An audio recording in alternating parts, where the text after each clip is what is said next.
የ30 ዓመት ወጣት የ5 ዓመት ልጅ ደፈረ። ሁኔታን ተጠበቃነ ገና ራሴ ሲጣርግ ይልክልል አይደል? ተራራ ፀሐይ እየተነጠቀ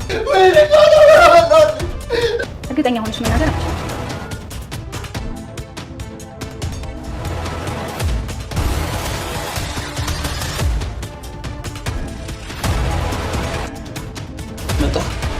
መጣ ጠባቂ ልጆች እንዲጠብቃቸው ነግሬው ነው። እየመጣሁ ነው። በቃ ሰው ጠብቅ። እንደ ጠበቃ አስብኝ። እኔ ጥቅና መቆም ስጀምር ምን አለ? የ5 ዓመት ጎልማሳ የ5 ዓመት ልጅ የተበደሉ ሰው ናቸው። ፊታቸው ላይ ያስታውቃል። ጓደኛና ሚስት ችግር ውስጥ ከተታችኋል። ከሚያስፈሩ ሰዎች አንቺ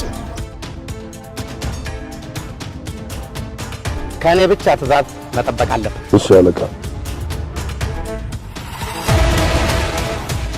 አሁን ካለህበት ውጣና በፍጥነት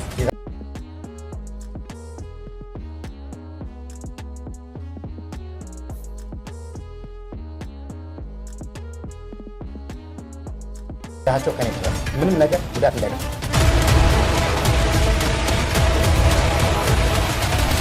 የዚህ ነገር መጨረሻ ሞት ወይም እስር ቤት። እኔ እዛው ጥቅና ቆማለሁ።